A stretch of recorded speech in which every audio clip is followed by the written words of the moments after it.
Hi friends, welcome back to my YouTube channel. ಇವತ್ತು ನಾನು ನಿಮಗೆ ಹೇಳ್ಕೊಡ್ತಿರೋ ವರ್ಕ್ ಯಾವುದು ಅಂದರೆ ಐಸ್ ಕ್ರೀಮ್. ಯಾರಿಗೆ ತಾನೇ ಐಸ್ ಕ್ರೀಮ್ ಇಷ್ಟ ಇರಲ್ಲ ಹೇಳಿ. ಅದನ್ನೇ ನಿಮ್ಮ ಮಕ್ಕಳಿಗೆ ಕೈಲಿ ಯಾವ ಥರ ಮಾಡಿಸೋದು ಅಂತ ನಾನು ನಿಮಗೆ ಹೇಳ್ಕೊಡ್ತೀನಿ ಬನ್ನಿ. ಫಸ್ಟಿಗೆ ನಾವು ರೌಂಡ್ ಶೇಪಲ್ಲಿ ಕಟ್ ಮಾಡಿರೋ ಅಂತಹ ಒಂದು ಬ್ಲ್ಯಾಕ್ ಕಲರ್ದು ಯಾವುದಾದ್ರೂ ವೇಸ್ಟ್ ಶೀಟು ಯಾವುದಾದ್ರೂ ತೊಗೋಬೋದು ನೀವು. ಅದನ್ನ ತಗೊಂಡು ಒಂದು ಕಾರ್ಡ್ಬೋರ್ಡ್ ಶೀಟ್ನ ತಗೊಂಡು ನಾವು ಅದರಲ್ಲಿ ವಿ ಶೇಪಲ್ಲಿ ಡ್ರಾ ಮಾಡಿಕೊಂಡು ಅದನ್ನು ನಾವು ಪೆನ್ಸಿಲಲ್ಲಿ ಡ್ರಾ ಮಾಡಿಕೊಂಡು ಅದು ವಿ ಶೇಪ್ನ ನಾವು ಕಟ್ ಮಾಡ್ಕೋಬೇಕು. ನಾವಿವತ್ತು ಮಾಡ್ತಿರೋದು ಕೋನ್ ಐಸ್ ಕ್ರೀಮ್ ಅಲ್ವಾ, ಹಾಗಾಗಿ ನಾವು ಅದನ್ನು ವಿ ಶೇಪಲ್ಲಿ ಕಟ್ ಮಾಡಿಕೊಂಡು ಕೋನ್ನ ರೆಡಿ ಮಾಡ್ಕೋಬೇಕು. ನೋಡಿ, ನಾನು ರೆಡಿ ಮಾಡ್ಕೊಂಡಿದ್ದೀನಿ. ಈ ಥರ ಕೋನ್ನ ರೆಡಿ ಮಾಡಿಕೊಂಡು ನೀವು ಎರಡು ತೊಗೊಂಡಿದ್ದೀನಿ ನಾನು. ನೀವು ಎಷ್ಟು ಬೇಕಾದರೂ ನಾವು ರೆಡಿ ಮಾಡ್ಕೋಬೋದು. ಕಟ್ ಮಾಡಿರೋ ಅಂಥ ಶೀಟ್ನ ಫೆವಿಕಲ್ ಸಹಾಯದಿಂದ ನಾನು ಅದನ್ನು ಅಂಟಿಸ್ಕೊತೀನಿ. ಯಾವ ಥರ ಅಂಟಿಸ್ಕೊಳ್ಬೇಕು ಅಂತಂದರೆ ನಿಮ್ಗೆ ಯಾವ್ದು ಇಷ್ಟ ಆಗುತ್ತೋ ಅದರ. ನಾನೇನು ಮಾಡಿದ್ದೀನಿ, ಸ್ವಲ್ಪ ಟಿಲ್ಟ್ ಮಾಡಿ ಸ್ವಲ್ಪ ಕ್ರಾಸಾಗಿ ನಾನು ಎರಡನ್ನೂ ಸ್ಟಿಕ್ ಮಾಡ್ಕೊತಾ ಇದ್ದೀನಿ. ನೋಡಿ, ಈ ಥರ ಸ್ಟಿಕ್ ಮಾಡ್ಕೊತೀನಿ. ನೀವು ಸ್ವಲ್ಪ ಇಲ್ಲ ಸ್ಟ್ರೈಟ್ ಆದರೂ ಸ್ಟಿಕ್ ಮಾಡ್ಕೊಳ್ಳಿ, ಇಲ್ಲ ಸ್ವಲ್ಪ ಟಿಲ್ಟಾಗಿ ಮಾಡಾದರೂ ನೀವು ಸ್ಟಿಕ್ ಮಾಡ್ಕೋಬೋದು. ನೋಡಿ, ಈ ಥರ ಸ್ಟಿಕ್ ಮಾಡಿದಾಯಿತು.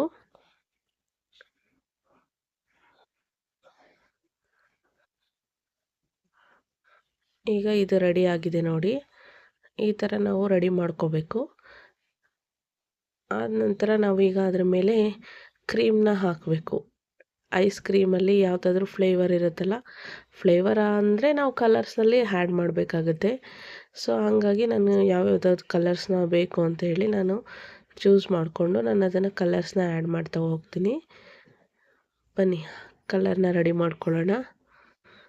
ನಾನು ಫಸ್ಟಿಗೆ ವೈಟ್ ಕಲರ್ನ ತೊಗೊತೀನಿ.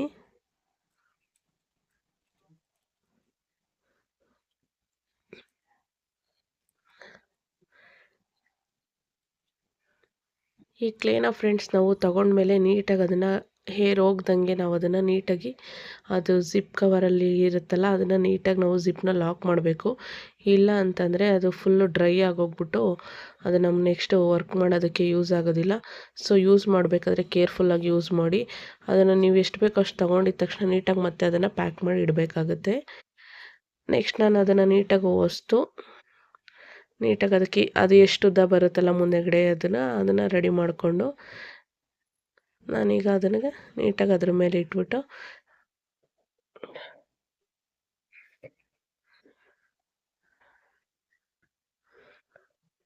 ಅದ್ರ ಮೇಲೆ ಇಡಬೇಕು.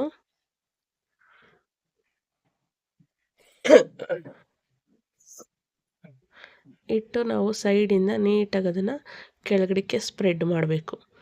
ಈಗ ಐಸ್ ಕ್ರೀಮ್ ನಾವು ತೊಗೊಂಡಿದ್ದ ತಕ್ಷಣ ಅದು ಹೆಂಗೆ ಕ್ರೀಮೆಲ್ಲ ಕೆಳಗಡೆ ಐಸ್ ಜಾರ್ತಿರುತ್ತಲ್ಲ, ಅದು ಆ ಎಫೆಕ್ಟ್ ಬರೋದಕ್ಕೋಸ್ಕರ ಅದನ್ನು ನಾವು ಕೆಳಗಡೆ ನೀಟಾಗಿ ಸ್ಪ್ರೆಡ್ ಮಾಡ್ತಾ ಹೋಗಬೇಕು ಕೋನ್ ಮೇಲೆ. ಸೊ ಅಂದರೆ ನಿಮ್ಗೆ ಎಷ್ಟು ಬೇಕೋ ಅಷ್ಟನ್ನು ನೀವು ಸ್ಪ್ರೆಡ್ ಮಾಡ್ಕೊಳ್ಳಿ. ಯಾವ ಥರ ಬೇಕೋ ಆ ಥರ ನೀವು ಸ್ಪ್ರೆಡ್ ಮಾಡ್ಕೋಬೋದು.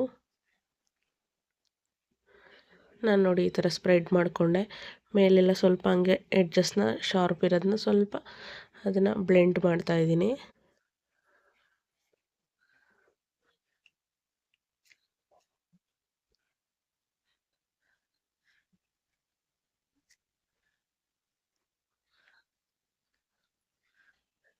ನೆಕ್ಸ್ಟ್ ಇದಾಯಿತು. ಈಗ ಇದ್ರ ಮೇಲೆ ಇನ್ನೊಂದು ಕ್ರೀಮ್ ಬೇಕಲ್ಲ, ಅದಕ್ಕೆ ನಾನು ಪಿಂಕ್ ಕಲರ್ನ ಯೂಸ್ ಮಾಡ್ತೀನಿ. ಪಿಂಕ್ ಕಲರ್ನ ಯೂಸ್ ಮಾಡಿಕೊಂಡು ನಾನು ಅದ್ರ ಮೇಲೆ ಇನ್ನೊಂದು ಲೇಯರ್ ಕ್ರೀಮ್ನ ಆ್ಯಡ್ ಮಾಡೋಕ್ಕೆ ರೆಡಿ ಮಾಡ್ಕೊತೀನಿ.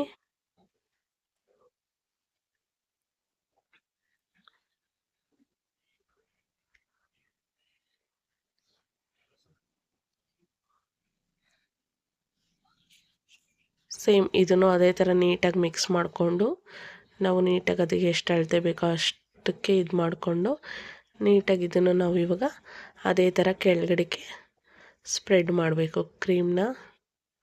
ಕ್ರೀಮ್ ಅಂತಲೇ ಫೀಲ್ ಮಾಡ್ಕೊಳ್ಳಿ, ಏಕೆಂದರೆ ಐಸ್ ಕ್ರೀಮ್ ಮಾಡ್ತಿರೋದ್ರಿಂದ ಅದೇ ಥರ ಫೀಲಲ್ಲೇ ಮಾಡಿದ್ರೆ ನಮಗೆ ವರ್ಕ್ ಕೂಡ ಅಷ್ಟೇ ತುಂಬ ಚೆನ್ನಾಗಿ ಬರುತ್ತೆ. ಸೊ ಅದೇ ಥರನೇ ನಾನು ಮಾಡ್ತಾಯಿದ್ದೀನಿ. ಅದೇ ಥರ ಇವಾಗ ನೀಟಾಗಿ ಸ್ಪ್ರೆಡ್ ಮಾಡಿಕೊಂಡು ಈಗ ಮೇಲ್ಗಡೆ ಇನ್ನೊಂದು ಕಲರಲ್ಲಿ ಪರ್ಪಲ್ ಕಲರ್ ತೊಗೊತಾ ಇದ್ದೀನಿ. ತೊಗೊಂಡು ನೀಟಾಗಿ ಅದನ್ನು ಐಸ್ ಕ್ರೀಮ್ ಮೇಲ್ಗಡೆ ಇದು ಶೇಪ್ ಮಾಡಿಕೊಟ್ಟಿರ್ತಾರಲ್ಲ ಆ ಥರ ರೌಂಡ್ಗೆ. ಸೊ ಆ ಥರ ಮಾಡೋದಕ್ಕೆ ನಾನು ಪರ್ಪಲ್ ಕಲರ್ನ ಯೂಸ್ ಮಾಡಿಕೊಂಡು ಅದನ್ನು ನಾನು ರೆಡಿ ಮಾಡ್ತಾಯಿದ್ದೀನಿ.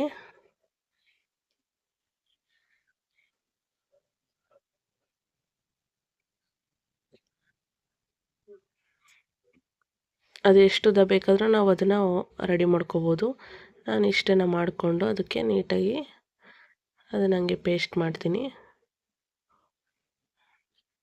ಪೇಸ್ಟ್ ಅಂತಂದರೆ ನೀವೇನು ಗ್ಲೂ ಯೂಸ್ ಮಾಡಬೇಕಾಗಿಲ್ಲ ಫ್ರೆಂಡ್ಸ್, ಅದು ನೀಟಾಗಿ ಹಾಗೆ ಕಚ್ಕೊಳ್ಳುತ್ತೆ.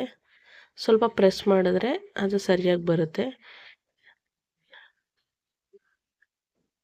ಆ ಥರ ಅಡ್ಜಸ್ಟ್ ಮಾಡಿ ಅದಕ್ಕೊಂದು ಶೇಪ್ ಕೊಡಬೇಕು ನಾವು.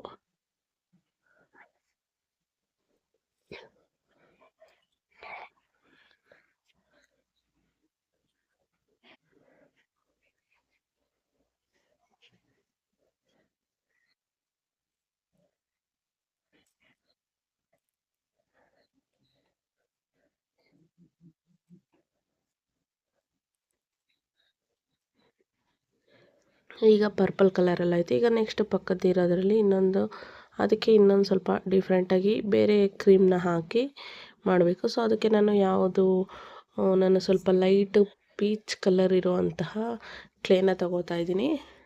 ಇವಾಗ ನಾವು ಮಾಡ್ತಿರೋದು ಕ್ಲೇ ವರ್ಕು ಫ್ರೆಂಡ್ಸ್, ಅದನ್ನು ಕ್ರೀಮ್ ಅಂತ ನೀವು ಫೀಲ್ ಮಾಡ್ತಾ ನೀವು ವರ್ಕ್ನ ಮಾಡಬೇಕು. ಸೊ ನೆಕ್ಸ್ಟ್ ನಾನು ಲೈಟ್ ಪೀಚ್ ಕಲರ್ನ ತೊಗೊತೀನಿ.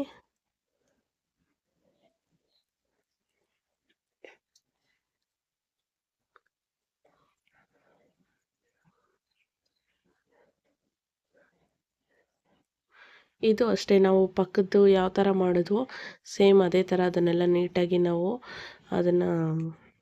ಈಗ ನಾನು ನೆಕ್ಸ್ಟ್ ಕಲರ್ನ ತೊಗೊತೀನಿ. ನೆಕ್ಸ್ಟ್ ಕಲರ್ ಬಂದು ನಾನು ಪೀಚ್ ಕಲರ್ ತೊಗೊತಿದ್ದೀನಿ.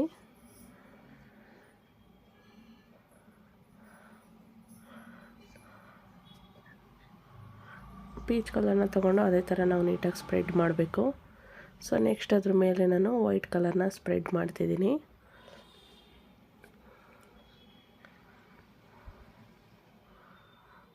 ನೀವು ಸ್ಪ್ರೆಡ್ ಆದರೂ ಮಾಡ್ಬೋದು ಅಥವಾ ಹಾಗೇನಾದರೂ ಬಿಡ್ಬೋದು.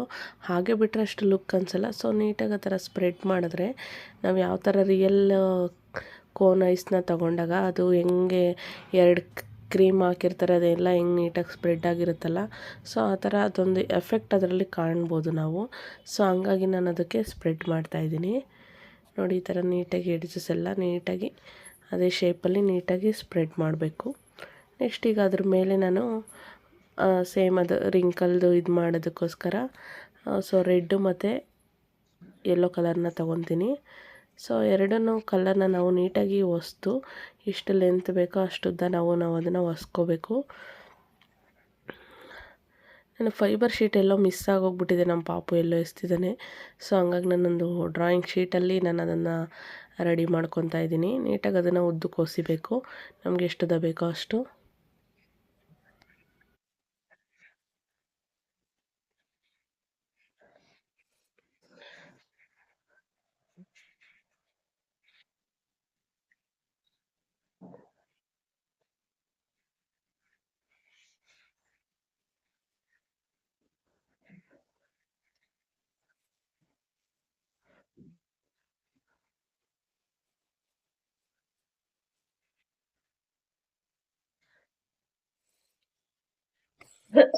ಈಗ ಎರಡನ್ನು ನಾವು ನೀಟಾಗಿ ಸುತ್ತಿ ಅವೆರಡನ್ನು ಮತ್ತೆ ನಾವು ಒಸಿಬೇಕು. ಒಸೆಯೋದ್ರಿಂದ ಅದು ಒಂದಕ್ಕೊಂದು ಅಂಟ್ಕೊಳ್ಳುತ್ತೆ, ಜೊತೆಗೆ ಡಬಲ್ ಕಲರ್ ನೀಟಾಗಿ ಕಾಣಿಸುತ್ತೆ. ಸೊ ಹಂಗಾಗಿ ನೀಟಾಗಿ ಅದನ್ನು ಒಸಿಬೇಕು. ಒಸ್ದಾದ್ಮೇಲೆ ಅದನ್ನು ತಗೊಂಡು ನೀಟಾಗಿ ನಿಧಾನಕ್ಕೆ ಅದನ್ನು ಟ್ವಿಸ್ಟ್ ಮಾಡ್ತಾ ಬರಬೇಕು. ನೋಡಿ ಈ ಥರ ಟ್ವಿಸ್ಟ್ ಮಾಡಿದ್ರೆ ಒನ್ ಬೈ ಒನ್ ಕಲರ್ ನೀಟಾಗಿ ನಮಗೆ ಕಾಣಿಸ್ತಾ ಹೋಗುತ್ತೆ. ಸೊ ನೋಡಿ ಈ ಥರ ನೀಟಾಗಿ ಟ್ವಿಸ್ಟ್ ಮಾಡಬೇಕು. ಟ್ವಿಸ್ಟ್ ಮಾಡಿ ಇದನ್ನು ನಾವು ಅದ್ರ ಮೇಲ್ಗಡೆ ಅಂಟಿಸ್ಬೇಕು.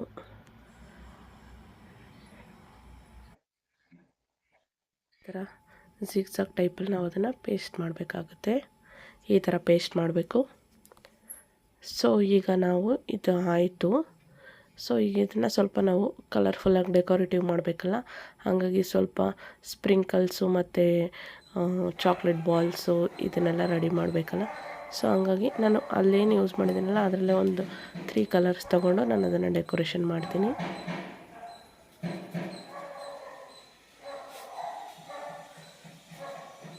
ನೋಡಿ, ಇದು ಸ್ಪ್ರಿಂಕಲ್ಸ್ನ ಮಾಡ್ತಾ ಇರೋದು ನಾನು. ಸೊ ಈ ಥರ ನಾವು ಸಣ್ಣದಾಗಿ ಹೊಸ್ತು ಅದನ್ನು ಸ್ಕೇಲ್ ಯೂಸ್ ಮಾಡಿಕೊಂಡು ಚಿಕ್ಕದಾಗಿ ಕಟ್ ಮಾಡ್ಕೊತೀನಿ. ಸೊ ಈ ಥರ ಕಟ್ ಮಾಡಿ ನಾವು ಕಲರ್ ಬಾಲ್ಸ್ನ ಎಲ್ಲ ರೆಡಿ ಮಾಡ್ಕೊಂಡು ಯಾವ ಥರ ಡೆಕೋರೇಷನ್ ಮಾಡೋದು ಅಂತ ತೋರಿಸ್ತೀನಿ ಬನ್ನಿ.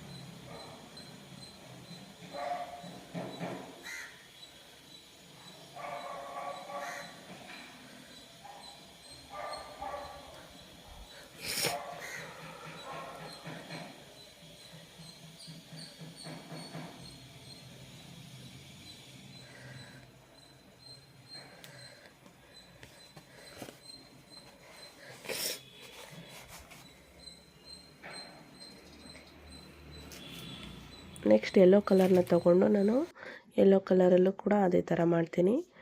ಸೊ ಬಾಲ್ ಆದರೂ ಆಗ್ಬೋದು, ಸ್ಪ್ರಿಂಕಲ್ಸ್ ಆದರೂ ಆಗ್ಬೋದು, ಎರಡನ್ನೂ ನಾನು ಅದರಲ್ಲಿ ಮಾಡ್ತಾಯಿದ್ದೀನಿ.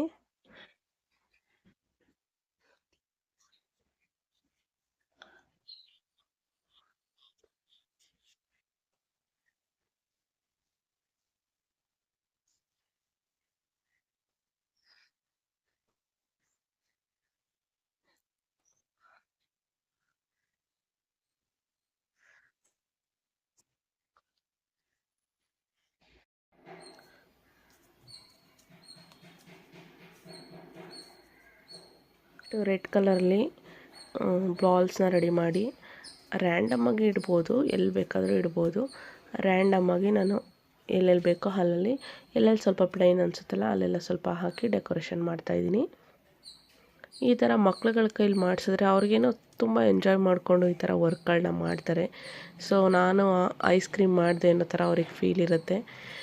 ಸೊ ಹೊಸ್ದಾಗಿ ಏನಾದರೂ ಕಲಿತ್ರೆ ಮಕ್ಕಳು ಸಿಕ್ಕಾಪಟ್ಟೆ ಖುಷಿ ಪಡ್ತಾರೆ. ಸೊ ಹಂಗಾಗಿ ಈ ಥರ ವರ್ಕ್ನೆಲ್ಲ ನೀವು ಮಕ್ಳ ಕೈಲಿ ಟ್ರೈ ಮಾಡಿಸ್ತಾ ಇರಬೇಕು. ಡೈಲಿ ಡಿಫ್ರೆಂಟಾಗಿ ಐಡಿಯಾ ಕೊಡ್ತಾಯಿದ್ರೆ ಮಕ್ಕಳಿಗೆ ಅವರು ತುಂಬ ಚೆನ್ನಾಗಿ ಅವ್ರ ಕ್ರಿಯೇಟಿವಿಟಿ ಇನ್ನೂ ಜಾಸ್ತಿ ಆಗ್ತಾ ಹೋಗುತ್ತೆ. ಜಾಸ್ತಿ ಆಗ್ತಾ ಹೋದಂಗೆ ಅವ್ರಿಗೆ ಏನಾಗುತ್ತೆ, ಡ್ರಾಯಿಂಗು ಕಲೆ ಅನ್ನೋದ್ರ ಮೇಲೆ ತುಂಬ ಆಸಕ್ತಿ ಬರುತ್ತೆ. ಆಸಕ್ತಿ ಬಂದಾಗ ಏನು ಮಾಡ್ತಾರೆ, ಯಾಕೆಂದರೆ ಈ ಫೀಲ್ಡಲ್ಲಿ ನಮಗೆ ಎಲ್ಲದರಲ್ಲೂ ಕೂಡ ನಮಗೆ ಕಲೆ ಅನ್ನೋದು, ಕ್ರಿಯೇಟಿವಿಟಿ ಅನ್ನೋದು ತುಂಬಾ ಅಂದರೆ ತುಂಬ ಇಂಪಾರ್ಟೆಂಟ್ ಆಗಿರುತ್ತೆ. ಸೊ ಹಂಗಾಗಿ ಕ್ರಿಯೇಟಿವಿಟಿ ಒಂದು ಸಲ ಮಕ್ಕಳಿಗೆ ಅದು ಇಂಟ್ರೆಸ್ಟಿಂಗಾಗಿ ಬಂತು ಅಂತಂದರೆ ಅವರು ಅದು ನೆಕ್ಸ್ಟ್ ಲೆವೆಲ್ಗೆ ತೊಗೊಂಡೋಗ್ತಾರೆ. ಯಾವ ಲೆವೆಲಲ್ಲಿ ವರ್ಕು ಮಾಡ್ತಾರೆ ಅಂತಂದರೆ ನಮಗೆ ಆಶ್ಚರ್ಯ ಆಗುತ್ತೆ, ಓ ನಮ್ಮ ಮಗು ಈ ಥರ ವರ್ಕ್ ಮಾಡ್ತಿದ್ಯಾ, ಇಷ್ಟು ಚೆನ್ನಾಗಿ ಮಾಡ್ತಾನೆ ಅನ್ನೋಷ್ಟು ಖುಷಿವಾಗುತ್ತೆ. ಅಷ್ಟು ಚೆನ್ನಾಗಿ ಮಾಡ್ತಾರೆ. ಸೊ ಹಂಗಾಗಿ ದಯವಿಟ್ಟು ಮಕ್ಕಳಿಗೆ ಎಲ್ಲದ್ರ ಜೊತೆಗೆ ನೀವು ಕಲೆ ಅನ್ನೋದನ್ನ ತುಂಬ ಇಂಪಾರ್ಟೆಂಟ್ ಕಲಿಸ್ಲೇಬೇಕು. ನೀವು ಡ್ರಾಯಿಂಗ್ನ ಕಲಿತ್ರೆ ಮಕ್ಕಳಿಗೆ ಯಾವುದೇ ಫೀಲ್ಡಲ್ಲಿ ಹೋದರೂ ಗೆದ್ಕೊಂಡು ಬರ್ತಾರೆ. ಸೊ ಹಂಗಾಗಿ ಡ್ರಾಯಿಂಗ್ನ ಯಾವುದೇ ಕಾರಣಕ್ಕೂ ಮಿಸ್ ಮಾಡದೆ ಕಲಿಸಿ. ನಿಮ್ಮ ಮಕ್ಕಳಿಗೆ ತುಂಬ ಇಂಟ್ರೆಸ್ಟಿಂಗ್ ಕೊಟ್ಟು ಮಾಡ್ತಾರೆ ಮಕ್ಕಳು. ಸೊ ಡ್ರಾಯಿಂಗ್ನ ಮಾತ್ರ ಮಿಸ್ ಮಾಡಬೇಡಿ. ಮಿಸ್ ಮಾಡದೆ ಡ್ರಾಯಿಂಗಲ್ಲಿ ಎಲ್ಲ ಥರ ವರ್ಕ್ನು ಕಲಿಸಿ ಮಕ್ಕಳಿಗೆ. ನೋಡಿ, ಈ ಥರ ಎಲ್ಲ ಆಯಿತು, ಡೆಕೋರೇಷನ್ ಎಲ್ಲ ಆಗಿದೆ. ಈ ಥರ ಇನ್ನೂ ನಿಮಗೆ ಏನು ಬೇಕೋ ಅದನ್ನೆಲ್ಲ ಆ್ಯಡ್ ಮಾಡ್ಬೋದು. ಚಾಕ್ಲೇಟ್ಸ್ ಬರುತ್ತೆ, ಚಾಕ್ಲೇಟ್ಸ್ನ ಆ್ಯಡ್ ಮಾಡ್ಬೋದು. ಅಥವಾ ಅಂಬ್ರೆಲ್ಲದು ಸ್ಟಿಕ್ ಥರ ಬರುತ್ತೆ, ಅದನ್ನು ಕೂಡ ಆ್ಯಡ್ ಮಾಡ್ಬೋದು ನೀವು. ನೀವೇನೇನು ಚಾಕ್ಲೇಟಲ್ಲಿ ಫೀಲ್ ಮಾಡೋಕ್ಕೆ ಇಷ್ಟಪಡ್ತೀರೋ, ಐಸ್ ಕ್ರೀಮಲ್ಲಿ ನೀವೇನು ನೋಡಿರ್ತೀರ, ಮಕ್ಳುಗಳೇನು ನೋಡಿರ್ತಾರೆ, ಸೊ ಅವನ್ನು ಕೂಡ ಅವ್ರ ಕೈಲಿ ಮಾಡಿಸ್ಬೋದು. ಅವ್ರಿಗೆ ತುಂಬ ಇಂಟ್ರೆಸ್ಟಿಂಗ್ ಆಗಿರುತ್ತಲ್ಲ, ಸೊ ಹಂಗಾಗಿ ತುಂಬ ಇಂಟ್ರೆಸ್ಟ್ ಕೊಟ್ಟು ಮಾಡ್ತಾರೆ. ಸೊ ಮಕ್ಕಳು ಆ ಥರ ಏನಾದರೂ ಇಂಟ್ರೆಸ್ಟಿಂಗಾಗಿ ಮಾಡ್ತಾಯಿದ್ರೆ ಸೊ ನಮಗೂ ಸ್ವಲ್ಪ ಟೈಮ್ ಸಿಗುತ್ತೆ. ಮಕ್ಕಳೇನಾದರೂ ಮಾಡ್ಕೊಂಡು ಕೂತಿದ್ರೆ ಅವ್ರ ಪಾಡಿಗೆ ಅವ್ರು, ನಮಗೂ ಸ್ವಲ್ಪ ಮನೆ ಕೆಲಸ ಅದು ಇದು ಎಲ್ಲ ಆಗುತ್ತೆ. ಸೊ ಹಂಗಾಗಿ ನೋಡಿ, ಈ ಥರ ಎಲ್ಲ ಕ್ರಿಯೇಟಿವಿಟಿ ಐಡಿಯಾಸ್ ಕೊಡಿ ಮಕ್ಕಳಿಗೆ. ನೀವು ತೋರಿಸಿ ಅವ್ರ ಜೊತೆ ಕೂತ್ಕೊಂಡು, ಹಿಂಗೆಲ್ಲ ಹಿಂಗೆ ಅಂತ ಗೈಡ್ ಮಾಡ್ತಾ ಹೋದರೆ ಮಕ್ಕಳು ತುಂಬ ಚೆನ್ನಾಗಿ ಮಾಡ್ತಾರೆ. ನೋಡಿ, ಈ ಥರ ಬಾಲ್ಸ್ ಎಲ್ಲ ರೆಡಿ ಮಾಡೋದು. ಈ ಥರ ರೆಡಿ ಮಾಡಿ ನಮ್ಗೆ ಎಲ್ಲಿ ಬೇಕೋ ಅಲ್ಲಿ ರ್ಯಾಂಡಮ್ಮಾಗಿ ನಾವು ಅದನ್ನು ಸ್ಟಿಕ್ ಮಾಡ್ತಾ ಹೋಗಬೇಕು. ಇದಕ್ಕೆಲ್ಲ ಗ್ಲೂ ಯೂಸ್ ಮಾಡೋ ಅವಶ್ಯಕತೆ ಇಲ್ಲ, ನಾನು ಹೇಳ್ದಂಗೆ ಅದರಲ್ಲೇ ಕಚ್ಕೊಳ್ಳುತ್ತದು. ಜೊತೆಗೆ ಬೀಳುತ್ತೆ ಅನ್ನೋ ಭಯನೂ ಇಲ್ಲ, ಅದು ನೀಟಾಗಿ ಹಂಗೆ ಕೂರುತ್ತೆ. ನೋಡಿ, ಈ ಥರ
ನೋಡಿ ಈ ಥರ 3-4 ಕಲರ್ಸ್ನ ಯೂಸ್ ಮಾಡಿಕೊಂಡು ಬಾಲ್ಸ್ ಮತ್ತು ಸ್ಪ್ರಿಂಕಲ್ಸ್ನ ಆ್ಯಡ್ ಮಾಡಿದ್ದೀನಿ. ನೋಡಿ ಯಾವ ಥರ ಕಲರ್ಫುಲ್ಲಾಗಿ ಕಾಣಿಸ್ತಿದೆ. ಸೇಮ್ ಒರಿಜಿನಲ್ ಐಸ್ ಕ್ರೀಮ್ ಥರನೇ ಫೀಲ್ ಆಗ್ತಿದೆ ಅಲ್ವಾ? ನೋಡಿ ಈ ಥರ ಡೆಕೋರೇಷನ್ ಮಾಡ್ಬೋದು. ಎಷ್ಟು ಚೆನ್ನಾಗಿ ಕಾಣಿಸ್ತಿದೆ ನೋಡಿ ಐಸ್ ಕ್ರೀಮು.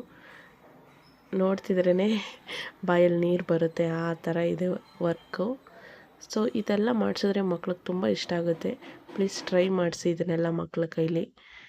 ಸೊ ನಾವು ಈಗ ಹೊಸ್ದಾಗಿ ಚಾನಲ್ನ ಸ್ಟಾರ್ಟ್ ಮಾಡಿರೋದ್ರಿಂದ ಪ್ಲೀಸ್ ನಮ್ಮ ವೀಡಿಯೋಸ್ನೆಲ್ಲ ನೋಡಿ, ಫುಲ್ ಕೊನೆವರೆಗೂ ನೋಡಿ ನಮ್ಮ ವೀಡಿಯೋಸ್ನ.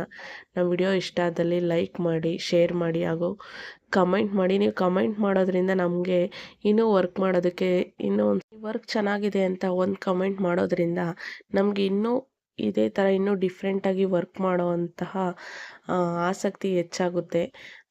ಹೆಚ್ಚಾದಂಗೆ ನಾವು ವಿಡಿಯೋಸ್ನ ಚೆನ್ನಾಗಿ ಮಾಡಿ ನಿಮಗೆಲ್ಲ ಅದರಿಂದ ಯೂಸ್ ಆಗೋ ಥರ ಮಾಡ್ತಿದ್ದೀವಿ. ಸೊ ದಯವಿಟ್ಟು ನಮ್ಮನ್ನ ಪ್ರೋತ್ಸಾಹಿಸಿ, ನಮ್ಮ ಚಾನಲ್ನ ಲೈಕ್ ಮಾಡಿ, ಶೇರ್ ಮಾಡಿ ಹಾಗೂ ಸಬ್ಸ್ಕ್ರೈಬ್ ಮಾಡ್ಕೊಳ್ಳಿ ಅಂತ ನಿಮ್ಮ ಹತ್ರ ರಿಕ್ವೆಸ್ಟ್ ಮಾಡ್ಕೊತೀವಿ. ಪ್ಲೀಸ್ ನಮ್ಮ ಚಾನಲ್ನ ಲೈಕ್ ಮಾಡಿ, ಶೇರ್ ಮಾಡಿ ಹಾಗೂ ಸಬ್ಸ್ಕ್ರೈಬ್ ಮಾಡ್ಕೊಳ್ಳಿ. ಇದೇ ಥರ ಇನ್ನು ಮುಂದಿನ ಎಲ್ಲ ಆರ್ಟ್ ಮತ್ತು ಕ್ರಾಫ್ಟ್ ವರ್ಕ್ಗಳನ್ನ ನಾವು ಇದೇ ಥರ ಮಾಡಿ ನಿಮಗೆ ಅಪ್ಡೇಟ್ಸ್ನ ಮಾಡ್ತಾ ಇರ್ತೀವಿ. ಸೊ ನೋಡ್ತಾ ಇರಿ ನಮ್ಮ ಚಾನಲ್ನ ಹೀಗೆ ಸಪೋರ್ಟ್ ಮಾಡಿ ನಮ್ಮನಿಗೆ.